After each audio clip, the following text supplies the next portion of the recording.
आज नई अनाज मंडी में ऑल हरियाणा अर्थ मूवर्स वेलफेयर के पदाधिकारियों की एक महापंचायत हुई। और आपको बता दें, इस महापंचायत में मिट्टी को माइनिंग एक्ट से बाहर करने की मांग को लेकर के यहाँ पर विरोध प्रदर्शन भी किया गया।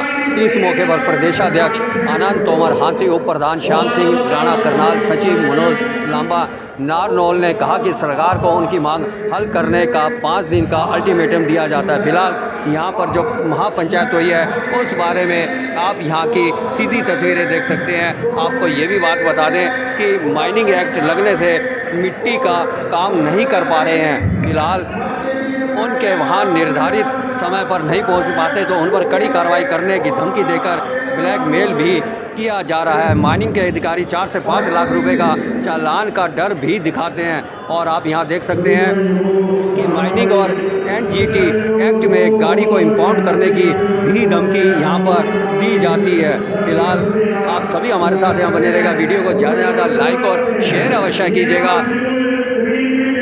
चाहता हूँ कि जब हमारी 20 जनवरी को हरियाणा निवास के अंदर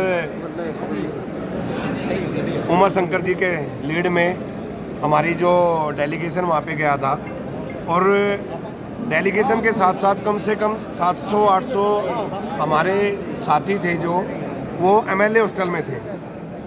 और सीआईडी ने भी ये मानना है कि भाई इतने शांतिपूर्ण तरीके से कोई प्रदर्शनकारी नहीं रह सकता। दोबारा जब हमारी हरियाणा निवास में मीटिंग हुई तब भी हमारे 1500 से 2000 आदमी हमारे साथ वहाँ पे थे। उस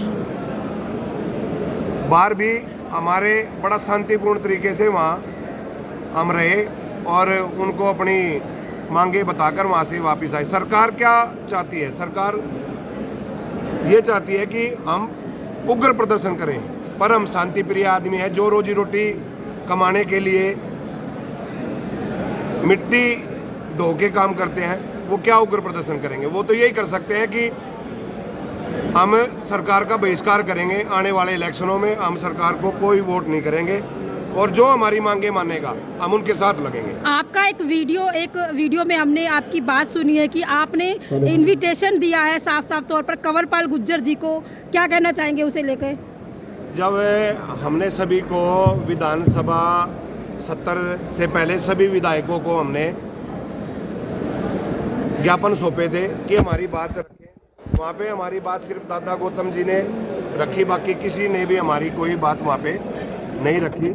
और हमें सब ने आश्वासन दिया था कि हम आपकी बात रखेंगे। रही कंवरपाल गुर्जर जी की, कंवरपाल गुर्जर जी कहते हैं कि जो अवैध खनन है, भाई अवैध खनन कहीं हो नहीं रहा। अवैध खनन तो बड़े ऊंचे लेवल पे हो रहा है, वो मोटी मोटी खानों में हो रहा है। वो सारा ध्यान भटकाने के लिए मिट्टी वालों के ऊपर इतने सख्त कानून करके इन्फोर्समेंट की टीम बैठा दी और बड़े बड़े वो बैठा दिए। अगर कोई डिबेट करने की कहेगा तो मैं डिबेट करने के लिए तैयार हूँ। मैं बता सकता हूँ कि अवैध खनन कहाँ से हो रहा है। आपने तथ्य बताए थे कि आपके पास तथ्य हैं कुछ? मेरे पास सभी तथ्य हैं। जैसे मैं सीधे सीधे उनको डिबेट करने के लिए तैयार हूँ। जब वो इनविटेशन देंगे मैं जाने के लिए तैयार हूँ। आपका मानना मैं कोई किसी से कोई दबता नहीं हूँ। मैं एक आम नागरिक हूँ और एक साधारण मिट्टी को ढोने वाला हूँ। रेत खनन में अवैध खनन हाँ, रेत खनन, पहाड़ों के खदानों में खनन, उनकी तरफ कोई ध्यान नहीं है। हमारी तरफ मिट्टी के जो ठेकेदार हैं उनको मारने का काम सरकार कर रही है। ये भी कहा जा रहा है सरकार ने तो ये है, एक मिनट भाई, जिस तरीके से जो ठेकेदार हैं वो ज़्यादा मिट्टी का खनन जो है ज़्यादा इस्तेमाल कर रहे हैं, लोगों को नुकसान पहुँचा रहे हैं, ज़मीनों का प्रॉपर्टी पर कब्जा किया जा रहा है, तो क्या आपको लगता है कि इस तरीके के कार्य हो रहे हैं? मैं समझा नहीं, आप दोबारा। बहुत सारे जो खनन, जिस तरीके के खनन लोग ठेकेदार जो है जो चला करके जो है ज़्यादा जो है वो ब्लैकमेलिंग कर रहे हैं जिस तरीके से जो है, तो इस तरीके के आरोप भी तो लग रहे हैं कि जमीन के जो प्रॉपर्टी हैं वो ज़्यादातर जो है वो मुद्दा सरकार खुद देखेगी। हम यहाँ पे जो गुहार लगाने आए हैं वो अपने रोजगार को लेकर लगाने आए हैं। हम सरकार से कोई पेंशन, कोई भत्ता या कोई नौकरी ये कुछ नहीं मांग रहे। हम सिर्फ अपना रोजगार बचाने की सरकार से गुहार कर रहे हैं। और मैं आपके माध्यम से दोबारा बताना चाहता हूँ कि अगर सरकार हमारी नहीं सुनेगी तो हम सरकार का बहिष्कार करेंगे और आगे जो कदम तो सर उठाए। सरकार के साथ बातचीत भी तो हो सकती है इस तरह से सरकार से हमारी दो बार बातचीत हुई है, हम दोबारा सरकार।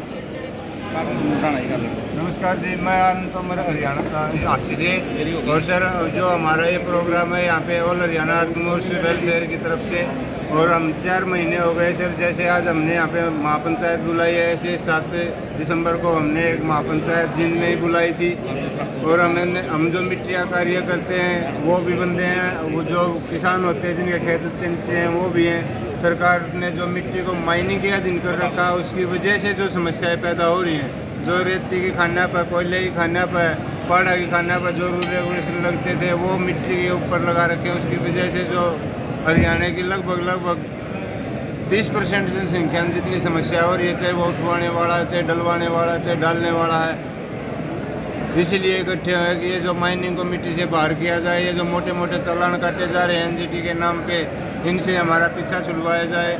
सरकार हमारे को देखे, हम जितने दुखी हैं, नहीं तो फिर ये इतने आदमी हैं शायद से तो ये खट्टर साहब के पास, हमारे सीएम माननीय मुख्यमंत्री जी के पास आखिरी टाइम है कि हमें वो अपनी गोद में ले ले और हमारी जो समस्याएं हैं, हम जो रो रहे हैं उसको सुने और हमारा जो हमारी प्रॉब्लम चल रही है उनका सोल्व करे। इससे पहले भी आपने कोई सरकार तक अपनी बात पहुंचाई है? हाँ जी, सरकार के पास हमारी 2 बार मीटिंग हो चुकी है सरकार के साथ, लेकिन उसमें कुछ निकला तो नहीं ना। उसमें तो 1-2 मुद्दा करके हल, और फिर हमें तो ये चेतावनी भी दे दी गई कि अगर आप लोगों ने ज़्यादा बकवास की तो आपको 10-10, 15-15 हज़ार की नौकरी करवा दी जाएगी।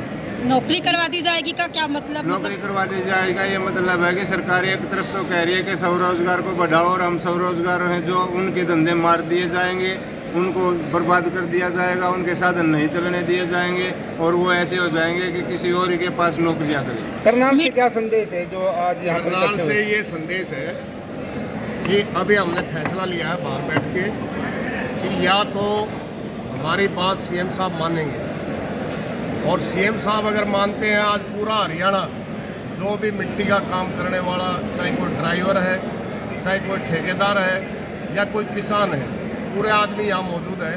अगर सरकार हमारी बात मानते हैं, हम तन मन धन से सरकार के साथ हैं, और अगर सरकार हमारी बात नहीं मानेगी तो सरकार को बहुत ही नुकसान होगा। इस बात में हम फिर सरकार को बिल्कुल भी, और तो हम सरकार के साथ कुछ नहीं कर सकते, लेकिन हमारी वोटें तो हैं, वोटों के जरिए हम बीजेपी से बहुत प्यार करते हैं।